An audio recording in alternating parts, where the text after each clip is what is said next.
2024 is almost over, so I thought it would be fun to go over some very short books, all under 200 pages, to help you get to your yearly reading goal. Or just if you want to sneak in a couple more books before the year's over and you don't really have the time or the mental capacity to dedicate yourself to a big book, because I feel you, I'm there with you, then why not pick up a short one? All of these are under 200 pages and they are amazing. Some of my all-time favorite books are in here. So without further ado, let's go ahead and get straight into the video. First, I need to talk about When Among Crows. This is a very short novella, short book by Veronica Roth, the same author as the Divergent trilogy. I was not the biggest fan of the Divergent trilogy. The first one was amazing back in the early 2010s. I was obsessed with it. However, the second and the third book were major disappointments. So I was kind of worried to try more of her work just because I wasn't really sure what to expect. And When Among Crows blew me away. It has a lot of Polish, I believe, inspired folklore and mythology. And we follow our main character who is part of this cult where they have been raised to kill monsters. And we follow him as he decides that maybe that's not the path he wants to take. Maybe the monsters he's been told to fear his whole life are a lot more human than he was expecting. And the imagery is just so cool. The world building is done so well. The characters are so lovable. I was immediately hooked, immediately emotionally attached to the characters. There's a little bit of a gay romance in there. And the magic is just so cool. He has these two swords that he built from half his soul and his bones, and he has to rip them out of his spine whenever he wants to use them. Super cool magic, super cool magic. I would highly recommend. Next on the list, we have one of my most recent reads and one of my new all-time favorite books of all time, and that has to be To Be Taught If Fortunate by Becky Chambers. This is a sci-fi short book. I believe it's around 150 pages or so, and this book destroyed me. It emotionally wrecked me. I was a mess. I read it all in one sitting and could not stop crying. Becky Chambers truly is a master when it comes to cozy sci-fi. I am obsessed with her writing style. I'm obsessed with the way that she writes characters and how real they feel and how complex in such a short piece of work. Like, I don't understand how she does it. And her sci-fi is so approachable and great for beginners. You can either be a hardcore heavy sci-fi fan or a complete newbie to the genre, and you will love her writing. I cannot recommend this book enough. How to describe it? We follow our main character Ariadne. Her and 3 other scientists have been put on this mission to search the universe and find other planets that have life in them or have the possibility of life in them.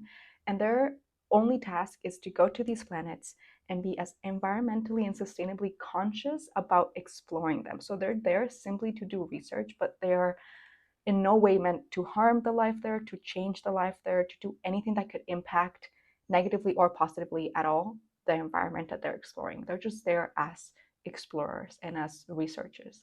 And it's just so beautifully written, and the way that these different planets and these different lives are explored is so rich and almost magical. It somehow brought me back to childhood and that excitement and that curiosity that we have as children, and that feeling of pure joy and excitement about new things and discovering new things. And it's just so well done.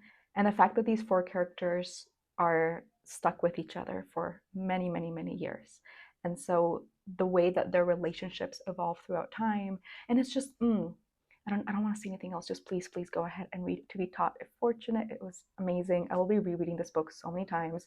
I underlined the hell out of it, and I'm making everyone in my life read it. So please go ahead and pick it up. And talking about Becky Chambers, I need to mention her Monk and Robot duology. These are 2 very short books again, a Psalm for the Wild Built and a Prayer for the Crowned Shy, set in a moon, I believe, of a planet humans have many years in the future, and humans have populated this other planet, this moon, and they build robots to help them. And it got to the point where the robots became sentient and decided they no longer wanted to deal with humans. No, thank you, we don't want to work with you anymore, which is so fair. So they split the planet, or I guess it's a moon, I believe it's a moon. They split it in half, robots to one side, humans to the other. Very peaceful. However, the one rule is the humans are not allowed to cross over to the robot side, nor are the robots allowed to cross over to the human side. And we follow our main character, who is a monk, and they decide they want to become a tea monk. So tea monks will travel the side of the moon and serve tea to people and kind of have little therapy sessions with them. But our main character is going through a bit of an existential crisis, and they may or may not break the rule and venture into the robot land. And that's when the story starts. They meet a robot, and the robot has one question: what do humans need? And so the two of them build this friendship and travel the world trying to answer this question: what do humans actually need? And it's just so it's so beautiful. The conversations in this book are so well done. It's the perfect example of a cozy sci-fi. The characters are so lovable. The world building is really cool. Please go ahead and read Monk and Robot by Becky Chambers. She's slowly becoming one of my new all-time favorite authors, and I've only read those 3 books by her. I should really read more of her work. Please let me know if you've read A Long Way to a Small Angry Planet, something like that. It's a series by her, and I'm wondering if I should pick them up. Next on the list, we have another little duology. I feel like no one mentions these books, and that's the Greenhollow duology by Emily Tesh. I read this duology last year, I believe, so it's a bit murky in my memory, but I absolutely loved it. This is very folklore, very magical woods, creatures in the woods, ancient gods, maybe. There's a little bit of a gay romance. Once again, very short. Both books are under 200 pages. I think they're around the 150, 170 mark. And I just remember devouring this duology. Emily Tesh did such a good job at creating an atmosphere. It feels a little bit creepy, very mystical, very ancient and stuck in time. I don't know if that makes any sense. It just feels like a time capsule in this magical, fantastic forest that's alive with different creatures. There's a cute cat. And we follow our main character, who has lived in the woods for a very, very, very long time. He's kind of the guardian of the woods. And then his interaction with this new person who has come to the town. And everyone fears the man in the woods. But this new guy, I don't know, he doesn't have that kind of, not biased towards him because he doesn't know him. He doesn't know that he's meant to fear the man of the woods. And there's a little bit of a romance sprinkled in there. And yeah, I just overall love them. Love those books. We'll definitely be rereading them at some point because I just need to be in that world again. That, just the atmosphere was just so well done. So thank you, Emily Tesh, for the Greenhollow duology. All right, let's go ahead and talk about the last 3 sci-fi recommendations that I have on the list. First, we have All Systems Red, which is the first book in a series, the Murderbot series. However, you can read just the first book if you want. You don't need to read the whole series. I recommend reading the whole series. But the first book kind of works as a standalone. And this is such a funny sci-fi. Cozy? Yeah, funny, cozy sci-fi. We follow our main character, Murderbot. He was created to be a fighting bot, a war bot, basically, a protection bot. However, Murderbot hacks his system and he decides he is done working for humans. He is done dealing with humans. He doesn't want to look at a human ever again. All he wants to do is go away and watch his TV shows in peace. Thank you. All right? All right. The humor in this book was tangible. I was laughing out loud so many times, and I ended up getting really, really emotionally attached to Murderbot and finished the whole series, and I would highly recommend doing so. But yeah, if you just want something short, sweet, funny, read the first book. Then we have This Is How You Lose the Time War. This one is the longest one in here. I believe it's 208, 209 pages. So I'm cheating a little bit. I'm sorry. And this is not for everyone, so you can go ahead and skip this recommendation if you wish. I can definitely understand why a lot of people don't like this book. However, I loved it. It's very lyrically written, very poetic, makes absolutely no sense for about 60% of the novel. And then things start fitting together. The puzzle starts coming to light. and it's just so beautiful. It's basically a tragic enemies to lovers, sapphic war, time travel. We follow these two warriors on opposing sides of the war, and they are time travelers. So their job is to travel across time and change little things in time to help their side of the war win. And they start leaving letters to each other and slowly falling in love. However, the letters are so cool. I've never read a book like this. And the letters that these two women leave each other are heartbreaking and stunning and so romantic and so tragic. Like, can we please start normalizing these kind of love letters? Just to give you an example, at one point, one of them writes the letter inside the seed of a tree that then has to be planted and grow for hundreds of years to then be cut down and the message revealed in the rings of the tree. That's how far they go for each other.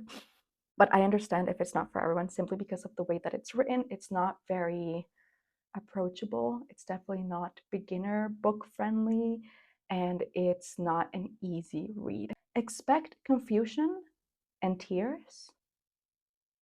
And then the last sci-fi that I have in here is I Who Have Never Known Men.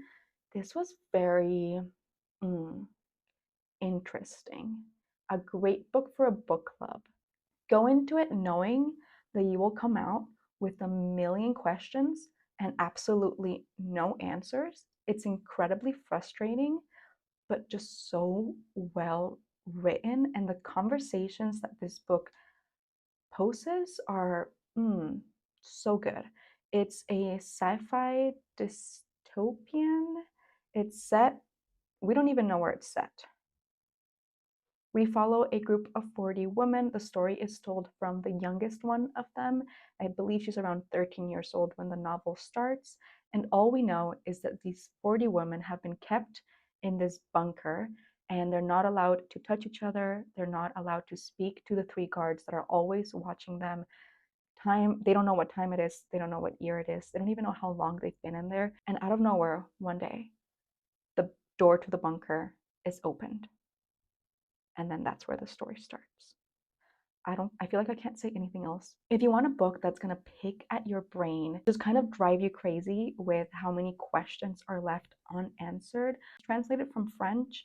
I've read the translated version in English. If you want a book that blows your mind and leaves you incredibly frustrated at the end, almost infuriating how nothing gets answered, but it's so worth your time, trust me. And it's so short. You can read this in a sitting or in 2 days. Super, super good. Highly recommend.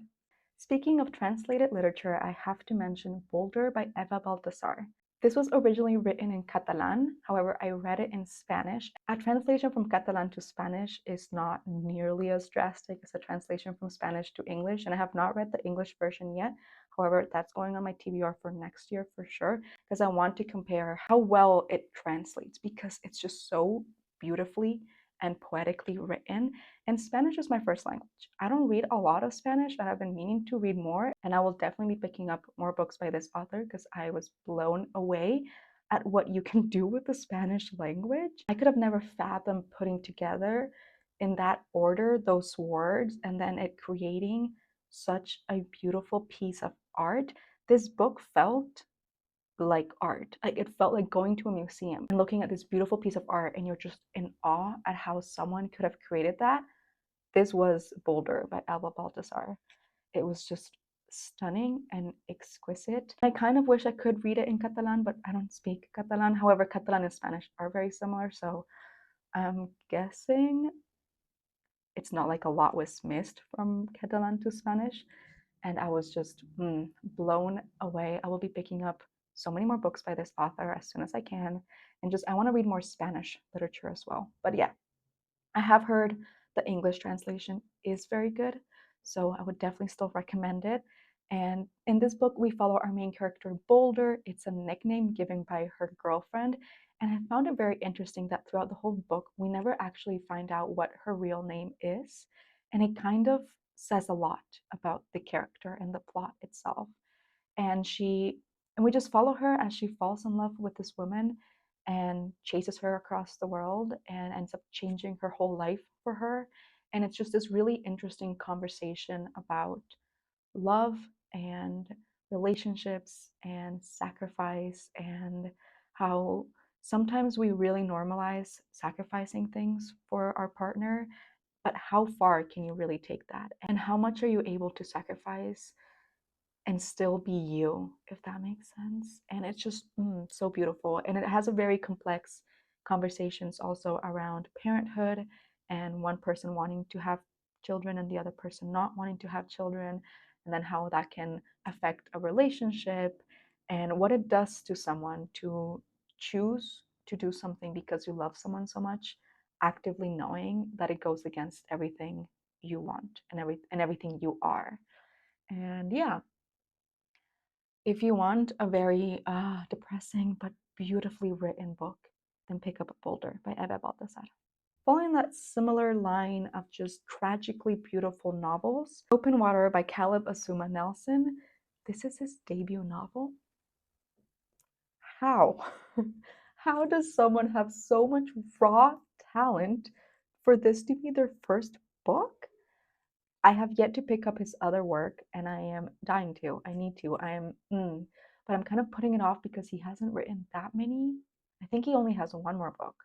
So I'm just putting it off because I know I will love it, but then once I read it, I'm left with nothing else to read by him. However, Open Water is gorgeous.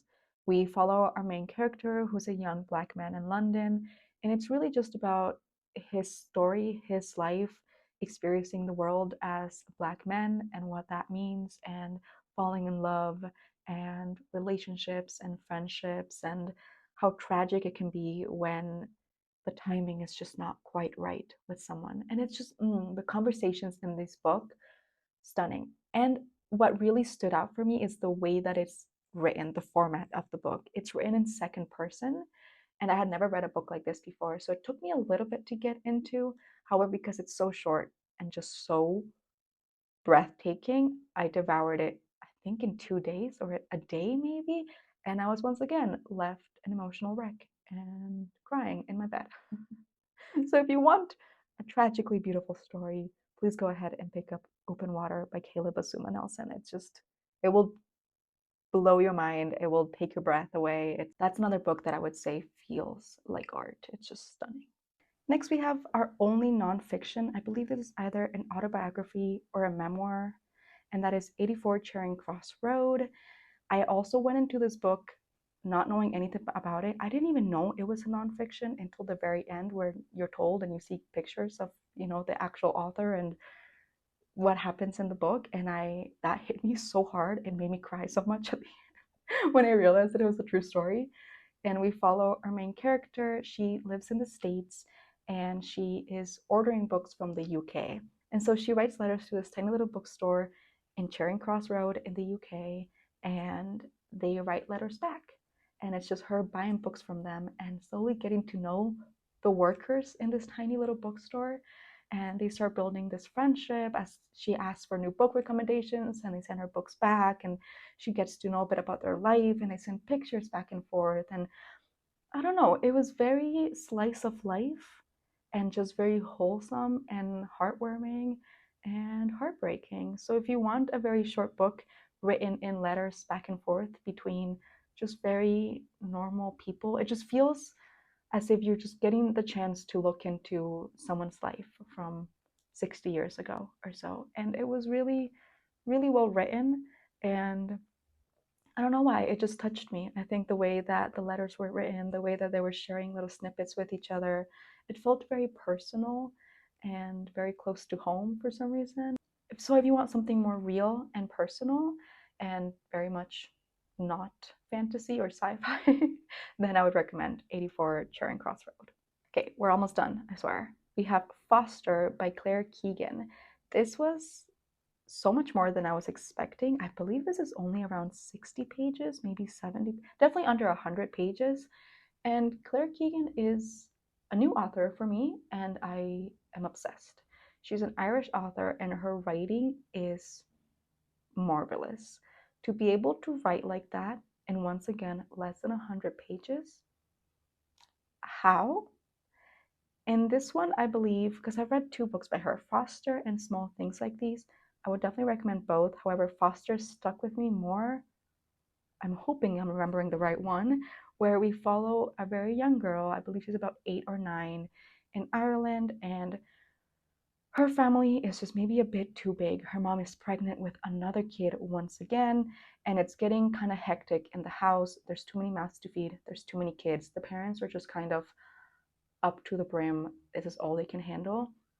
And so they decide to send, I believe she's the eldest daughter or one of the elder kids. They decide to send her to live with some relatives for a while, at least until the baby comes and they're able to just settle and get things under control for a bit. And so she just gets shipped away to live with some relatives that she doesn't really know at all. And so we just follow her as she navigates this and how that can affect a child to feel like you're a burden to your family. And it was just so heartbreaking. Editing Anna to the rescue. I am incredibly sick, so I apologize for both my appearance and my voice. My microphone just decided to stop recording for some reason, and I didn't realize until I sat down to edit. So that's been great. But to finish off the video, I was talking about the book Foster. I also think it just really hit close to home because that used to happen a lot here in Costa Rica, and I have heard so many stories from my aunts and my grandma that the families were just way too big, and so they would be shipped off to relatives or to family friends to live with them for a while. And it was kind of this exchange of, you'll take care of my kid and my kid will work for you, by either taking care of younger children or helping around in the kitchen or helping in the farm. And so I think Claire Keegan did a really good job at capturing those moments in time. And then I also just wanted to quickly mention two more short books. One is Carmilla, which is a classic. It came out before Dracula, and it's a sapphic gothic vampire story. It's very short. It's very good. I feel like it's not talked about nearly enough. I have not read Dracula. I need to read Dracula. But Carmilla came out before it, and it's not talked about nearly as much. So go ahead and check it out. I am so sick. Little appa mug. It's not tea, it's medicine, and it's gross. And then the last book that I wanted to mention was And Every Morning the Way Home Gets Longer and Longer. And this is a very, very short story by the same author that wrote A Man Called Uva. I'm forgetting his name, Frederick something. The book will be on the screen. And in this book, we follow a very short story. It's basically just conversations between a son and his father, and his father has dementia, and so it's kind of him slowly saying goodbye to his dad's mind, and it's incredibly sad, but it's so well written, and it had me in tears. Yeah, I cried quite a lot with this book, and it's very, very short. So, you know, trigger warnings ahead of time because it's a very, very, very depressing story, but it's beautifully written, and it felt almost cozy and like a heartwarming approach to grief, if that makes sense. But anyways, if you've made it to the end of the video, thank you so much for watching. I hope you're having a wonderful day wherever you are. I hope you're not sick. I feel like everyone's getting sick around this time of year. And I'll see you all in my next video.